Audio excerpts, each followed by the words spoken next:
Hey everyone, welcome to Ellis Mowers. I appreciate y'all watching the channel as always. Today we're going to do a quick video. Thanks to HiPA, they have sent me a carburetor kit for a Briggs and Stratton single cylinder engine. Anywhere from, like, you can put them, I've done 12.5 horsepowers all the way up to 21 horsepower single cylinders with these carburetors like this.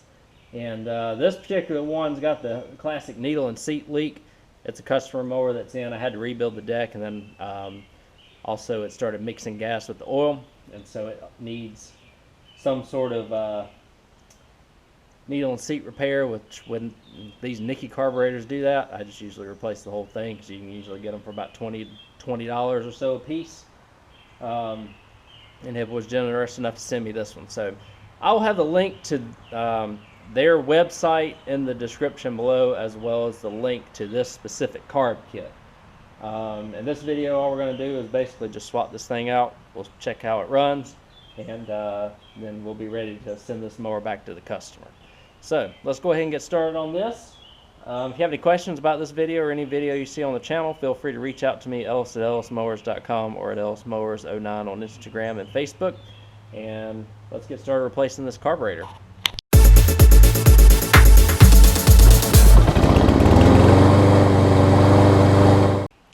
Alright guys, so what we're going to replace it on here is this Craftsman LT1500. Doesn't really matter what type of mower it is, it's the same premise. Whatever mower you have or application that you have this engine on, you can put it on any of these. This one's in particular is a 17 horsepower Briggs and Stratton single cylinder. The guy's already taken the bolts off for the engine cover, so we'll be able to pop that right off. Now we'll take a look at what comes in this kit from HiPA. We've got a new air filter, which we'll go ahead and put on for them, and then inside this we have quite a few things. Some of them we won't worry about at this point in time, but because we're not giving them a tune-up, we're just giving them a carb replacement. But there's your spark plug, some hose clamps, a fuel filter, this is like if you need to make it a manual choke. We don't have to do that on mine or on this one that we're working on. Here's the money maker right here. This is the carburetor itself. I wonder if it's got markings on it like some of the others that I get from HiPA. It's got a number on it, that's for sure. See the HiPA logo. Basically your generic carburetor that comes with these kits, and then a right angle fuel line. So this is what we're worried about right here, and we're going to go ahead and get it on. What you got to do in order to access it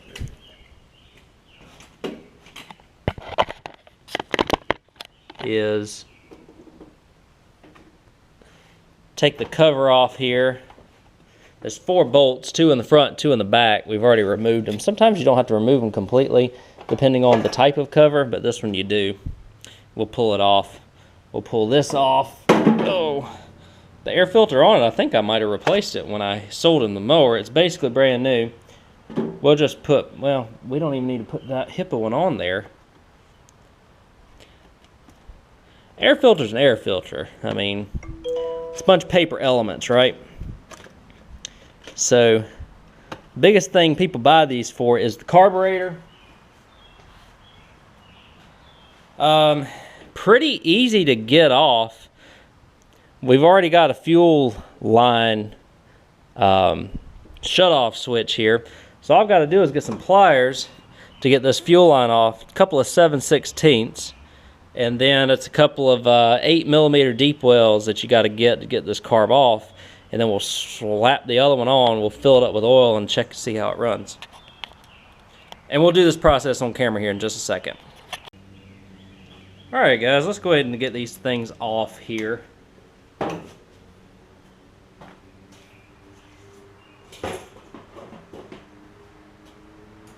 Fuel line. So this is the original carb that came on this, so after about 10 to 12 years, these Nickies like to just lose their needle and seat and call it a day. So nothing special here. I don't think this thing lived a very good life before with like varnish and stuff. 7/16 gets that off, gets this off. Just make sure your breather pipe gets off as well when you do this. Now we're going to switch to the 8mm deep well. You just, that was a little bit loose there. I don't know why, but probably because it loosened up a little bit when I had the 7/16 on there.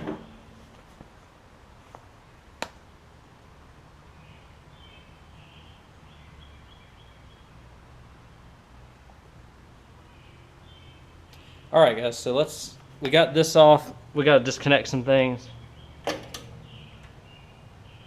And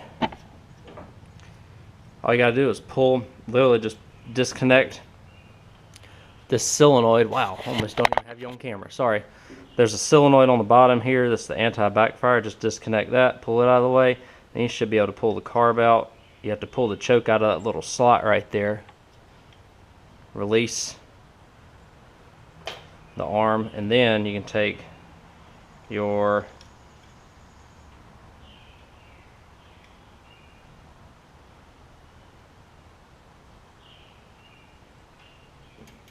arm off for the governor, and then the spring is kind of in here a little funny, so let me see if I can get this off. There we go.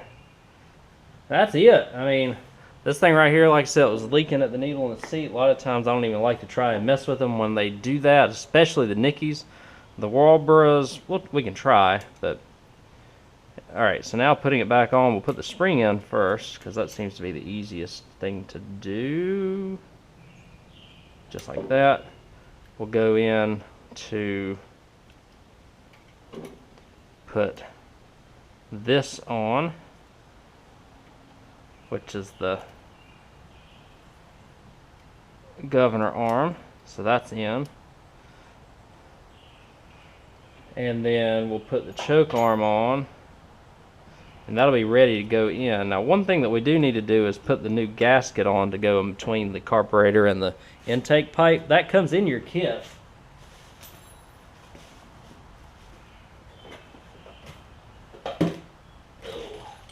In this bag here. Again, if you have a manual choke or need to choke it manually, you have this little set up here. I'm just throwing things all everywhere, aren't I? Anyways,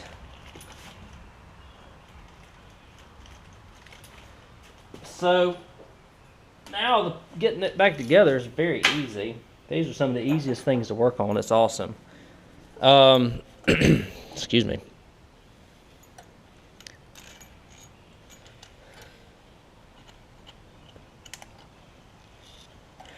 So it's just a matter of you putting your 8mm threaded socket through there,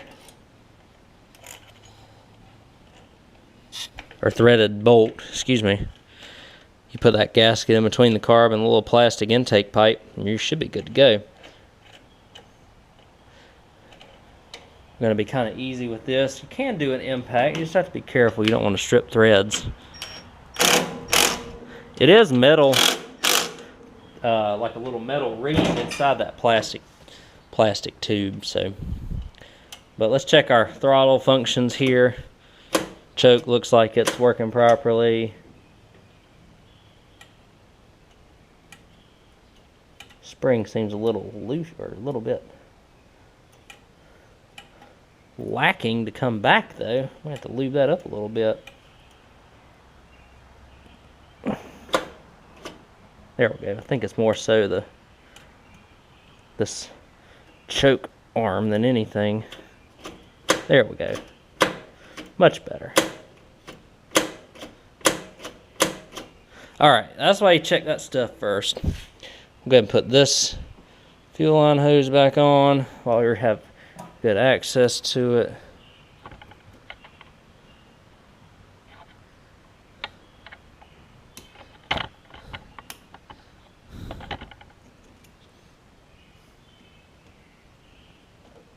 Alright, so now we've got this fuel line back on. We're going to put the intake pipe and the intake tube back on that goes from the air filter to the carburetor. Just like that. I'll go ahead and put that on.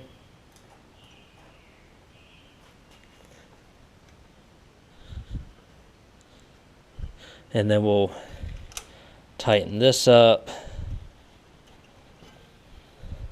Get my 7/16 back.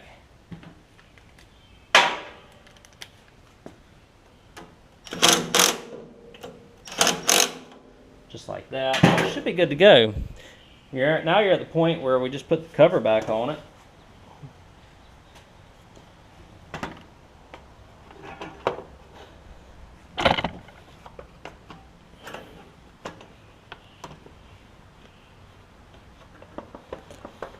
That can be a little tricky in itself here.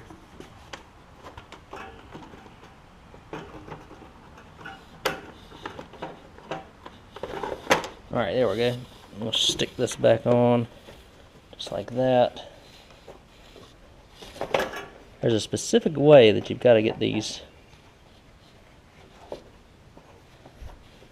dipsticks back on. But whenever you get it right, then you're good. I think I just got it. Then you make sure that it fits into this little opening here. Again, if we're going to replace the air filter, we'd be replacing it, but I think I put a brand new one in it before I sold it to this guy last year.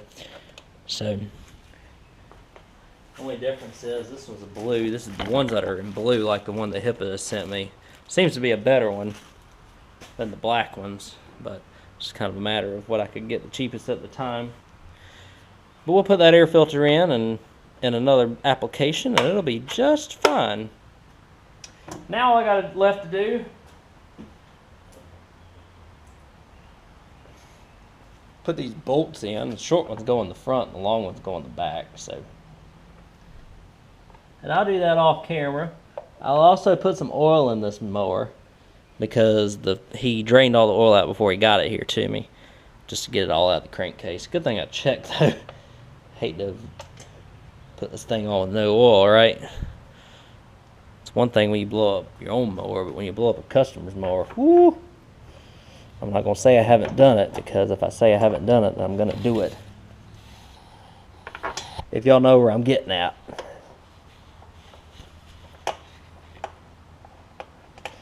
But you just put these 4 bolts back in, get them threaded in there, and then you can get either like a socket, something along those lines. You can put these on older and newer Briggs and Strattons. They're pretty universal. The one thing that you have to do to them on these, I'll show you.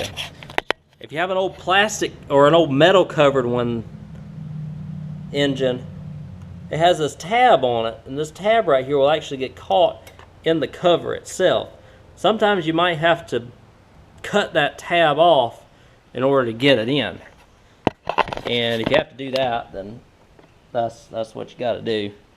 I've done that many a times and had great success. So now that I've got these 4 bolts in, or I'm about to have them in,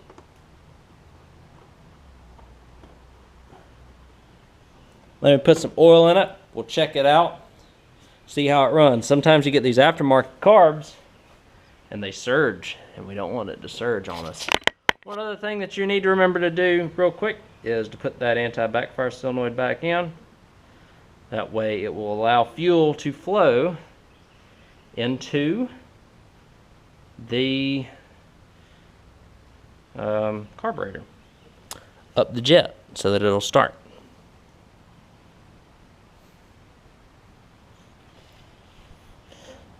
So I'll catch y'all whenever I get everything finished here.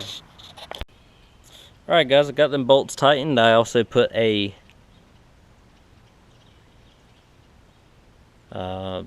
in it.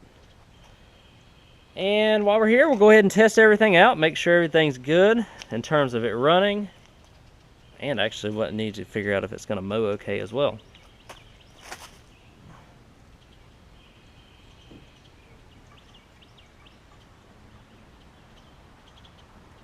Alright, let's see. I need to put, give me just a second. I gotta put a thing back on the deck here to get it right. All right, now we're good.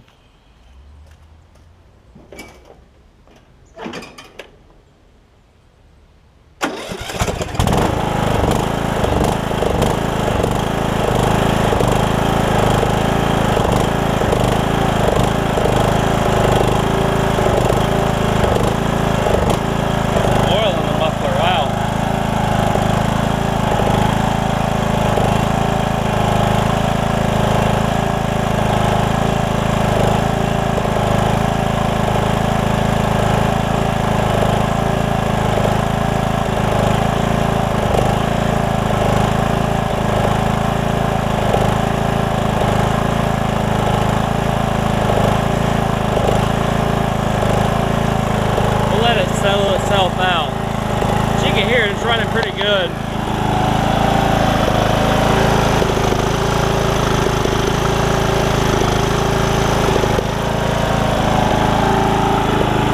Ooh, this thing must have been slam full of fuel with it doing this. Anyways, let's let it run for a little bit. We'll come right back to it. I gotta burn all this mess off here. Alright guys,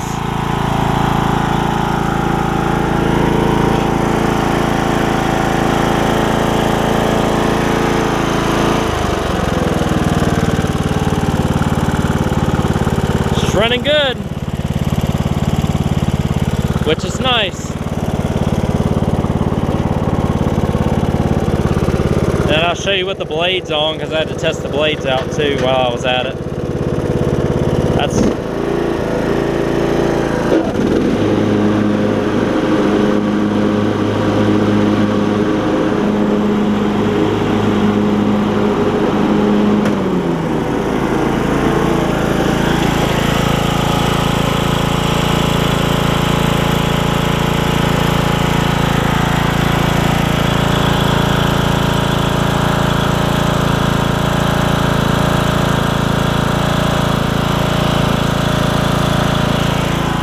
good.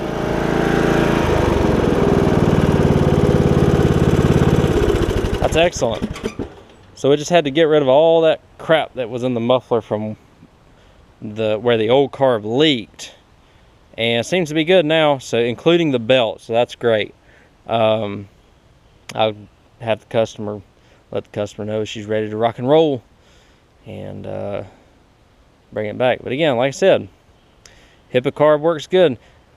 We'll wrap this video up. I'll tell you some experiences that I have with carburetors and buying aftermarket, and I wanted to see if the HiPA one was good, because I can definitely use them, because I go through probably about a half a dozen of those a year, getting mowers, riding mowers in the backyard ready to go.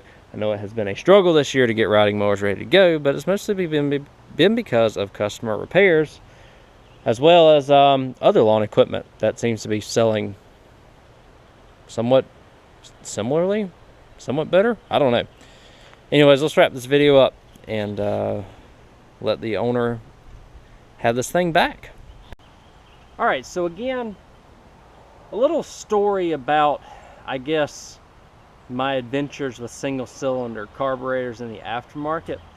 I have been using one exclusive not exclusive, but one manufacturer of them, or one store on Amazon or eBay or whatever. And so that's because I have had batches to where I try and buy the cheapest thing on Amazon or eBay, and they turn out that they're just absolute garbage. I have a couple that turned out to be that, and after I tried to go the cheaper route, after using one that has a more reputable name, I went back, I'm like, you know what, it's worth the $5 extra. So, and I wanted to see if the HiPA carb lived up to the other carburetors that I was using along the other name, and it seems like they do. I mean, it runs, especially after it cleared the smoke, it runs very smooth. And a lot of times I've gotten these aftermarket carburetors to put on engines like this especially the 33,000 series Briggs, like the 338 777s or whatever. And a lot of times they'll run lean when that happens. This one's a 31,000 series. I've had an issue to where the 31,000s have run lean. Like I had another 17.5 horsepower. I did an extensive video on a Troy built pony at the beginning of 2021, I think, where I had a cheap aftermarket carb and it was surging and surging and surging. Turned out to be that the low speed jet was drilled too small on that cheap aftermarket carb. So that's when I started being more cognizant of the carburetors that I bought, because it seemed like the cheap ones, the really cheap ones, would not work. This one's not the cheapest on the market. It's definitely not the most expensive on the market either, but it's good. So I have a link in the description below of the HiPA carb that I have put, and the carb kit, which comes with the air filter and everything. So if you're tuning up a mower, it's perfect. You do everything all at once. Fuel line, carb, fuel filter. You can change clamps out too. It's just whatever you decide to do. This is my go-to whenever I have an issue with leaking needles and seats, especially when the carburetor that is on the mower already is a nicky. I mean, there's no reason to rebuild a nicky carburetor, in my opinion, when you can get a copy of it, probably from a similar plant in China, and for it to work okay and work just as fine. You spend $20 to $30 at the most. So that's where I'm at with it. Don't go buy the cheapest thing on Amazon, especially when it comes to these carbs. You might be able to get away with it on other carbs, but these single cylinder Briggs, you got to be kind of selective. But I am happy to say that HiPA is a good one. We'll let it sit overnight, make sure it doesn't leak, but I don't see it leaking yet. So I think if you're looking for a single cylinder Briggs and Stratton carburetor, carb tune-up kit, whatever, this HiPA one will suffice just fine. So I've got a link in the description below to this particular part, as well as to their website, hipastore.com. If you decide you need one of these, I have tested it and it works just fine. Idle smooth, run smooth, and hopefully it'll keep the customer satisfied for a while now, especially now that I've also rebuilt the deck for them as well. Anyways, thank you all again for watching. Thank you all for the support. It is because people like you watching that companies like HiPA reach out to me to test out their products to review on mowers. And so far, everything that I've gotten from them, with the exception of one Tecumseh carb, which had a bowl gasket that seeped out gas ever so slightly. Apart from that, everything that they've given me has brought every machine that I have put it on back to life, or has given it new life, or has stopped the leaking needle and seats. So they have a good track record in my end. If you want to go aftermarket, they seem like they're fairly reputable, and they have a support system. It's not just, I mean, they have a website. It's not just a random seller on eBay or Amazon. You actually have a little bit of a support system if you get a bad product from them as well, which happens. I mean, when you mass produce stuff, you're going to have bad products. So thank you all again for watching. I've probably rambled on enough, but for this one, I would say yes, you can definitely use this HiPA carb on any of these single cylinder Briggs for the most part. Thank you all again for watching. I'll catch you on the next video. See you then.